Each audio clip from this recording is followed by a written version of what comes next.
So, Danny, I want to start off this interview with a congratulations. On the 27th of January, 2022, it'll be your 8,198th day as chairman of Boreham Football Club, overtaking Bill O'Neill, who founded the club. What does this very impressive accolade mean to you? Well, firstly, that's the first I've heard of that. What did you say? It is my 8,000? 8,198th day as chairman of Boreham Football Club. It probably means, there's a bit of staying power. And I don't know is the honest answer. Obviously, I'm proud that I'm still at the club. Proud of where we are, certainly after the club I walked into back in 1999. And I'm also proud that my president, Bill O'Neill, has been with me throughout that time, and to replace him as the longest serving chairman is I suppose it's something that I probably didn't think about when I walked through the doors. As I say, way back in 1999. So no, happy and proud, but I haven't had time to think about it really. And we'll start off this interview all the way back in January. And at the time, the third round of the FA Cup against Millwall was the furthest the club had gone. Impressed were you with the FA Cup run, but disappointed in the end with the result and the ability that there was no fans in attendance? Well, the FA Cup run last year was tinged with disappointment. I think we played Southend here in the first round proper when they were a league side, and we beat them. We beat them on penalties, but it was probably a game. It's probably the best game you'll ever see at Meadow Park without there being a crowd. So it will never be shared with the town. It wasn't a community game. It wasn't an FA Cup first round. I mean, we'd lost to them 3-0 in the 70s, and there was probably 6 or 7 divisions between us. Last year, there was a division between us, but we'd gone 2-0 up and were cruising, and the next thing you know, it's 2-2. But there was no crowd in the as I say, in the ground, so it was sterile. We went 3-2 up. They equalised, and to be fair, they battered us, and they should have won it. They should have won it in extra time, and they missed 2 great chances to win it 4-3, 5-3. And we went to penalties. We went behind, and again, if you could imagine that with 3,000 or 4,000 people in the ground, it would have been something else. Big Nathan turned that round, Nathan Ashmore. Suddenly we went ahead in the penalty shootout. And I'm trying to think who got the winning penalty. I've got a funny feeling it might have been Gus, but I'll have to look back on that. But yeah, so no, we then had Millwall here. We lost 2-0. We was expected to lose, and it was a big build up for a damp squib. I felt whereas this year, the FA Cup's been very, very different. As you know, we've gone off to Barnet. We beat our local rivals there. We took 700 supporters across there, and they had a big part to play in that win, I felt. We then played Eastleigh here. And then, of course, thankfully, we beat our local rivals, another local rival in St Albans, live on the telly, broke the attendance record. And so, yeah, the difference between the 2 FA Cup runs. But going back to last January, it was an FA Cup run that was will be great in the history books, but it won't really tell you exactly what it meant to the club and the community because there was nobody here. And shortly after the FA Cup game, we lost one of our star players, Sabar Thomas. He's gone on to play for Huddersfield, represent the Welsh national side. He came through the Pace Academy and was there for 6 years at the club. How impressed are you with his journey and career since leaving the club last February? Well, I'm shocked at how quick the turnaround has come to me. And I told some good people. I told Neil Warnock when he was at Middlesbrough. I told Barry Fry at Peterborough. Kenny Jackett was down at Pompey, and I told them all. He's the best we've ever produced, but he needs a platform. And in the end, as I say, we had to sort of make sure that Sabar understood. I didn't want him to go to the first club his agent said, you're going to. They didn't dictate the rules. I did. I wanted him to have choice. And so when we circulated him to my contacts and the club's contacts, etc., it gave him a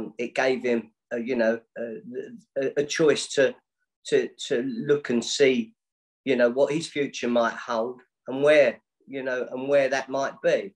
And I always felt Huddersfield was a great fit. But again, it was about doing what was right for Sabar. It was doing what's right for the football club. And that's my job, really. You can't keep bringing emotion and, it doesn't matter to me if an agent's going to nick 5%. That's an irrelevance to me. What is important is that the deal is done right for all parties. And of those parties, the agent comes very low down on what my priorities are. So I'm so proud of him. We stay in constant contact. He scored 2 goals the other night, the other day to beat Blackpool. And I texted him really just to say that, what a difference a year makes. Only a year ago, his sister had got COVID. We put him in an Uber and got him to the player's house. Mandy was at, my partner was at Tesco's getting him a box of food, and he was texting her to say, don't forget his pot noodles. So a year later, there he is, scoring 2 late goals for Huddersfield, putting them in the top 6. He's now mixing it with Ramsey and Gareth Bale. And I know Charlie, Luke and myself, are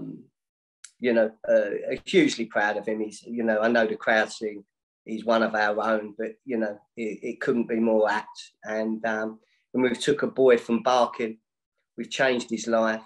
But as I always said to him, agents can't change your life. Only talent can. Let your feet do the talking and the rest of it will follow. And he's done that. And who knows where that will take him. But, his mother must be hugely proud as well. He's a proud Welshman. And again, by him playing for Wales, there was another little benefit in kind for the club, which I'm glad we negotiated into his deal. And as I say, so, yeah, marvellous, absolutely marvellous. And speaking of last season as a whole, would you say that we underachieved last season? I don't think I'd say it. I think the world would say it. When you look at the squad we'd put together, yes, we put it together, a larger squad than normal because of COVID.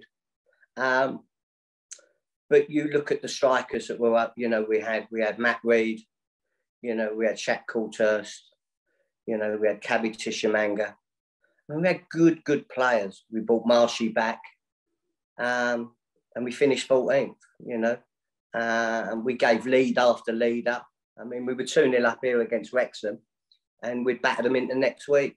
And, second half, we're 3-2 down and it could have been 5-6-2 down. There was no rhyme or reason. I think there was people here on Easy Street. Perhaps COVID had affected things mentally. Some of our players were big time players and, they didn't perform without a crowd. And so there was lots and lots of factors, but I think you have to park it. We finished 14th for a club of Boreham size. 14th is more than credible. But yeah, we underachieved. We understood that. But if you look at it on the other side of the coin, we did get to the 3rd round of the FA Cup, and those boys did achieve there. And we sold Sabar to Huddersfield for a record club fee. And we survived. We're still sitting there. We're still in a pandemic. I'm not sure what the government regulations are anymore. We do the okey cokey with the vaccines. You know, like all clubs, we're dealing with the non-vaxxers, with the vaxxers, and we're just trying to sort of remain operational and as safe as we can be. But yeah, the answer to your question is, did we underachieve? Yes. And I think everybody here and within that squad and the supporters who were watching, you know, on the streaming satellite, we probably all say the same. It was, you know, it was a very good squad, but it didn't quite do what was expected of it. And then into the summer, there was a big summer rebuild. Lots of players coming into the building, lots of players going out of the building as well. A big name that we lost at the end of the transfer window, or not the transfer window, sorry, at the end of just before the season started, was Kabongo Shamanga, as you've already mentioned. That was another club record deal. How did you think the club's transfer window in the summer went? Funny enough, I write about this in my review in the matchday programme for Barnet. How do I think it went? It was tough. I think I'd suffered a bit of ill health earlier in the year, and I probably had finished the season not just physically spent, but I think mentally exhausted. And I wasn't quite sure how to deal with things. There had been a few members of staff that I'd felt had, you know, and maybe used the club and myself to get themselves over an 18-month pandemic period and then sort of disappeared without trace. I'd seen an underperforming squad not achieve perhaps what it should. And we were probably left May and June, myself, Luke and Charlie, with maybe 7 or 8 players that were of a level that could keep us in the top half and progressing. And I knew it was going to be difficult, but that's at times where I always feel that this club, myself, and the management team and staff come together. There's always an honesty to it and to what we do. And that's my job to lead that, you know, and you have to get real. Say, look, we're going to be the lowest supported club in the division. You know we're an underdog club, so accept it. And if we're going to if we're going to do something more, then we've got to work harder than everybody else. We've got to, you know, decide we're going to work 24/7 and get on with it. And I sat with Luke and Charlie and said, look, we've got 6-7 weeks to turn this around. We've got to turn mindsets around. We've got to turn each other around. We've got to find ways where we can motivate each other, and we've got to get going.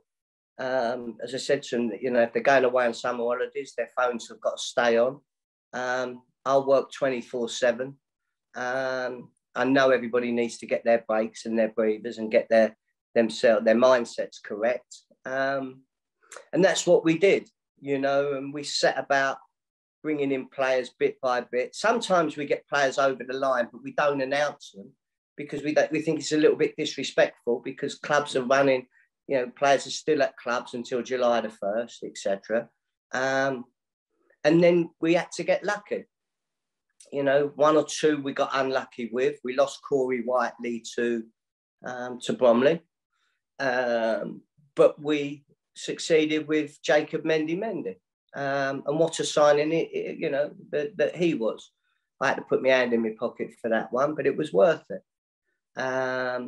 Again, when you look at some of the players that are still with us, you know, and these are good players, whether it was Nathan Ashmore or Mark Ricketts, Dave Stevens, you know, Tyrone Marsh, Kane Smith, there was Gus Mafuta. You know, we had a balance there. So we knew we had a good 7 or 8 that, you know, and that, you know, and I include Femi Lasami and Jammer in that.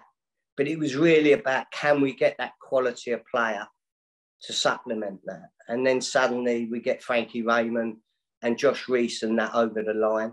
And you're thinking, here we go. You know, that's going to work. And you start to look at other little areas. And as I say, suddenly Will Evans was a big signing for us. You know, we didn't expect to get him. There was a lot of interest. And again, we were looking for leaders. And so, again, for all of those little bits and pieces, you know, we brought Connor Smith in as a player and a head coach. We started to look. Luke had no management team, really, behind him. We had to find S&C coaches, analysts. The medical team needed rejigging. And so, again, there was lots and lots of that to do. And we then brought Lloyd Doyley in. And again, Lloyd had been waiting for us for 2 or 3 years, so we'd had a good look at him. And was he going to be the right fit for Luke? Because you can't be passive if you're working for Luke. You know, you've got to understand he's a high energy. There's a positivity there, you know, and he does it, and he demands from his staff because he demands from himself. So yeah, all of those things came together. And then, of course, we played the Arsenal and we give them a thump in here. They're under 23s. And I thought to myself, we're right on track. We were pretty far advanced with getting Scott Bowden over the line. And we beat Arsenal on the Friday, and I thought we're in good shape there. And then we found Chesterfield came a-calling. And James Rowe was like a dog with a bone. He wouldn't let go. He got his man in Cabby. And we got an unfit Scott Bowden through the door. And I was a little bit worried at that point that a lot of the summer work might get undone. Because I was worried where the goals would come from. And in all fairness to Scotty Bowden, with his little pot belly, he's come in and got 9 goals. Cabby's done unbelievable. I'm very proud of of what he's gone and done. And whether people like it or not that he was sold to Chesterfield, a fella club, they're a huge club. They played against Halifax the other day in the table topper. I mean, they had over 8,000 in the ground, you know. And you've just got to turn around and say what Cabby's done up there. He's fantastic. And, you know, I remember James Rowe telling me about, you know, there's 2 great strikers in the league. I won't tell you who the other one was that he was thinking about going to get. But as I said to him, no, there's 1 great striker in the league. And in the end, when I said that, it was over the 2. One went to Solihull, and Cabby went to Chesterfield. And in all fairness, I think I've been proved right, and James put Chesterfield's money where his mouth was. And in all fairness, he's done great business for them. I just want to ask, in the summer, what were your realistic expectations for where the club would be as of right now? In the summer or May and June? In May and June, just stay up. It was my job to rally Luke, make sure the structures were in place. You know, we'd finished off the back of being 14th. We'd lost some great players. I mean, let's make no bones about it. You know, McDonnell had gone, Piero had gone, Shaq Coulthurst had gone. Junior Marias went back from his loan. Corey Whiteley went back to Newport and then subsequently on to Bromley. Matt Reed had gone. Tom Champion decided to leave. Kieran Murta went. There was bundles that went out the door. The backroom staff suddenly out of nowhere. The physio went. There was, you know, certain backroom staff didn't suit this football club. They never really got us. You've got to really know what we stand for. No point Boreham Football Club thinking it's Chesterfield or Stockport. Wrexham or Grimsby, you know, we're Boreham Wood. You know, I mean, Wrexham, you know, they're the Hollywood club now. Well, we're Boreham Wood, and we have to understand that.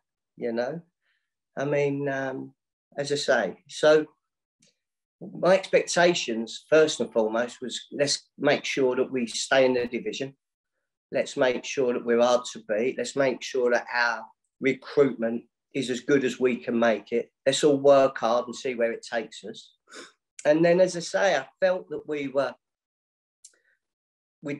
really worked hard. Suddenly, Luke had put together his S&C boys and his analysts. The medical staff might be young, but they were hardworking.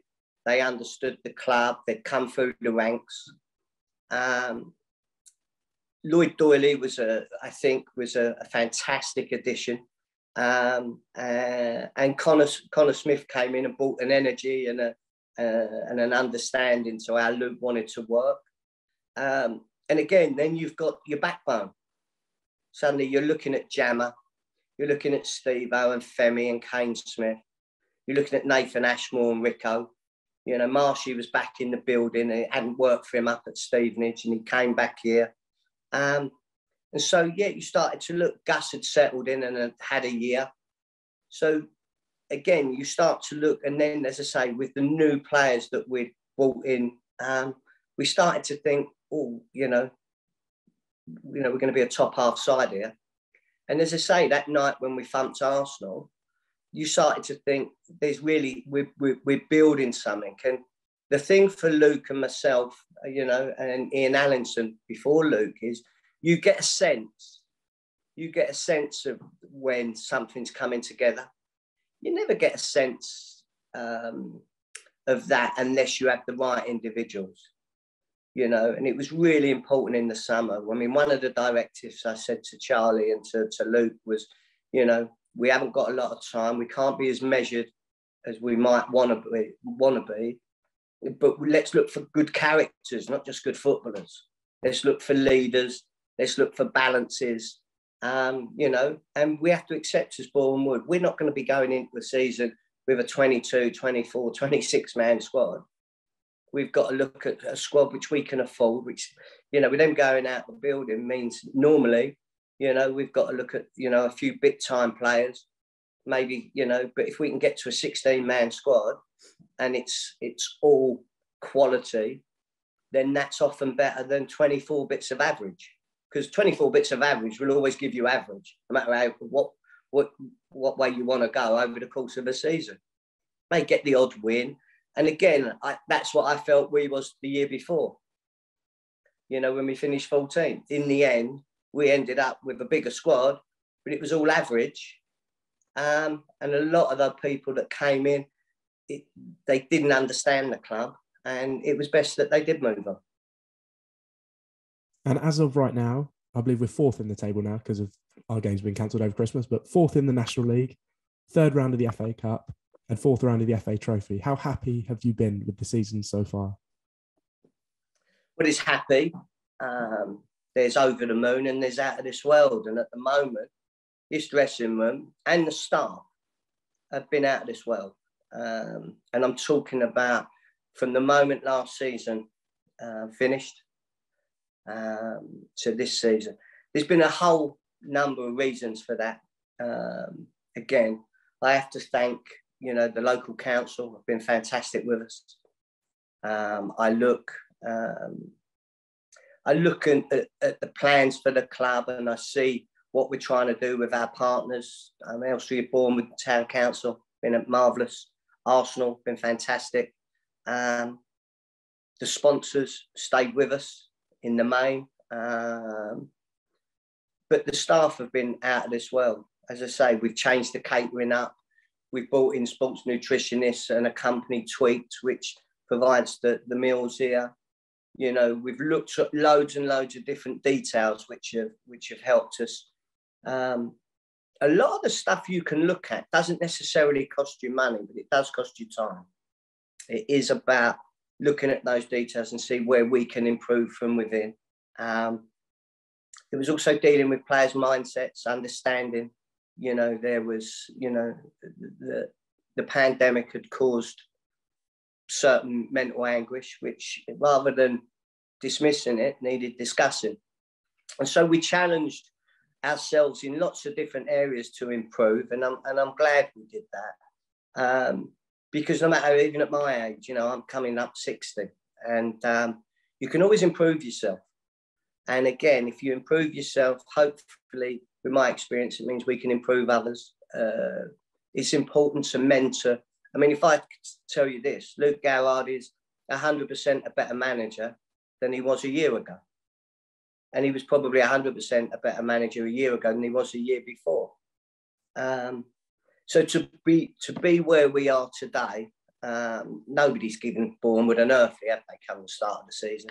You knew that by the bookies odds. And the bookies don't get it wrong normally.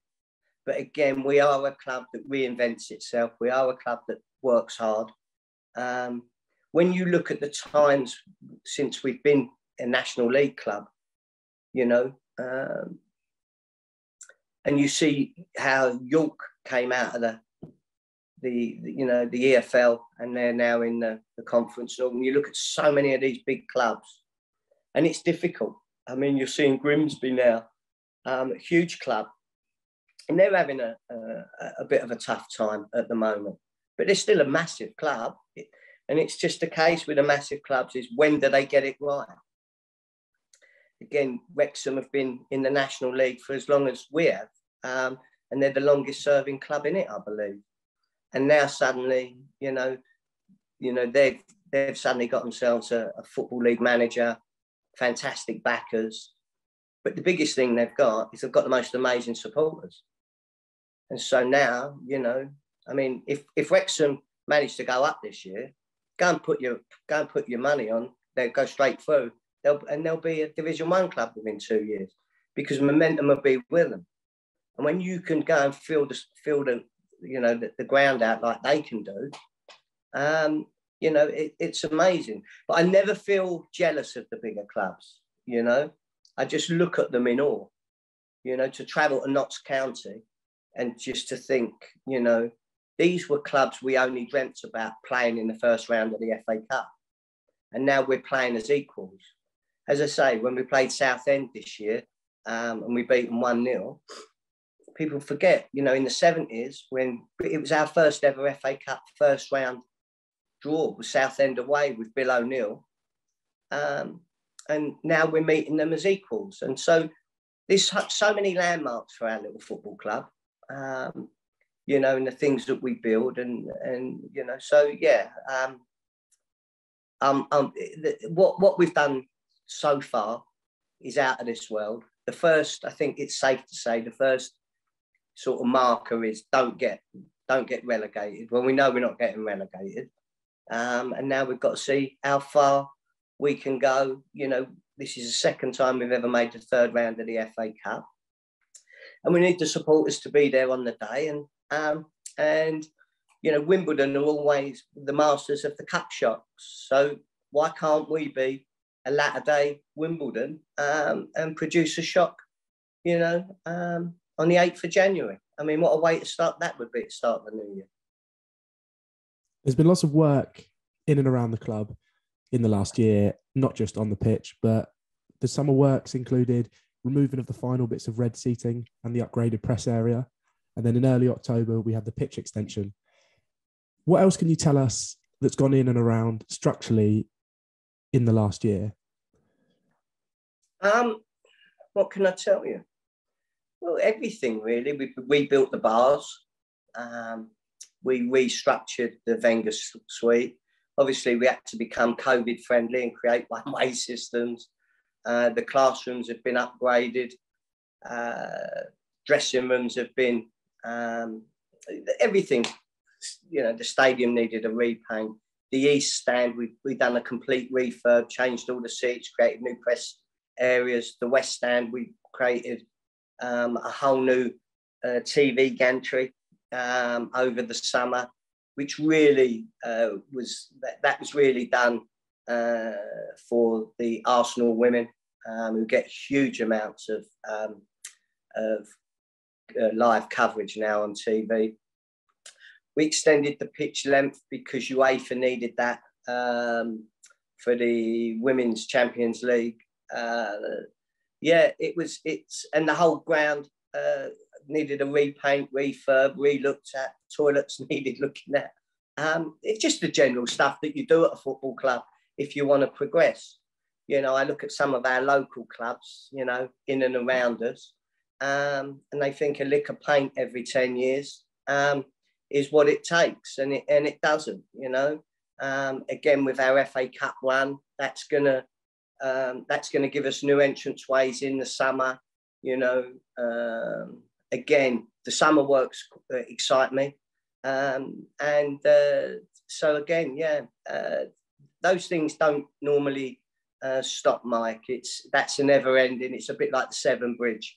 You start at one end, and as soon as you finish painting at one end, you start and you're on your way back. And that's what really happens here. So in the summer, or this spring and summer, I expect us to put in new entrance ways, a new sort of car parking situation for the TV crews. I expect us to be on the way to creating a new fan zone for the home end, and maybe redoing the drainage and the surfacing in our home car park. So it's just an ongoing situation. You can't put all your money into just the first team, because in the end you build your house on sand. Your structures have got to be in place. And as I say, we've built the club from the bottom up, and my philosophy for that won't change. And the final thing I've got to ask you, it's been a year of many firsts, record attendances with 4,102 at the St Albans game. Second non-league... 4,101? 4,101. Or was you counting me? Second ever non-league side to make the third round of the FA Cup in back-to-back years, and many other impressive accolades. What are your hopes for next year? What are your hopes for 2022? Cool. To continue with the togetherness I think we've built with the town. I've had some fantastic days in my time here. This is my 23rd season. You can feel there's a togetherness from the community. I like the closeness that we're forging with local clubs like Boreham Youth and London Lions, XL Sports. I love the energy when we took the FA Cup to Yavna College. I like the fact is that the town knows this is their club again, and it feels like that. And so if we can continue with that, I'd be happy. The FA Cup one is bringing around facility builds, which will improve us. It's allowed me to take on a community manager, which again is taking another local person, from the dole queue, or, and giving them local employment. So all these things, all add, I suppose, to the cake mix. In a perfect world, we get to May, we're still going to be in and around the playoffs. And, if you keep knocking on the door, maybe one day it'll open. It's not an expectation. It's more in hope. But again, hope springs eternal. It's a new year. So why not? I mean, why not? We could, let's dream. Dreams don't cost nothing. To improve the squad might cost me a few bob. And again, we're hoping to announce a new signing in the next 24 hours, which I think might excite the supporters. But we need to bring in another, maybe one or two on top of that, to supplement where we need to get to. And that's where I would see this season being.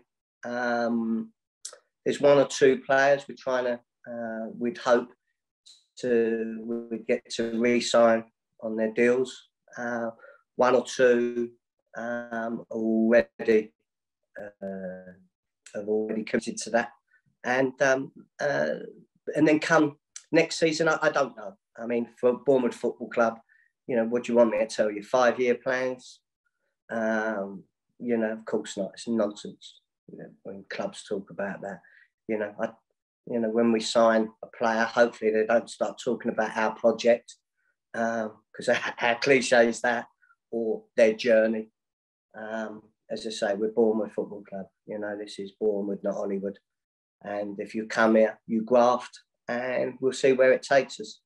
I'm just so proud of what we've achieved. As I say, when I look back to May and June, you know, I hadn't been in the best of health. I wasn't sure exactly how much energy I had left to see if we could go again. But I'm so pleased that I found the way to do it. I'm pleased with what Luke's done, Charlie's done, the staff have done. This dressing room are different class. You know, they're fun to be around, although I don't make it, you know, it's not my job to be around them too much. My job to pay the bills, set the structures up, and be a chairman. I think there's too many chairmen now. We think they're wannabe managers, and I don't really know what directors of football and sporting directors and everything else actually do. You know, that's all of those things are fine when things are going well, but when they're not, they keep their jobs, and it's the managers who lose theirs. So make of that what you will. You know, you had a sporting director up at Barnet, in Dean Brennan, but look how well Barnet have been going since Dean took the reins, and you know, he can now have a direct link to his chairman.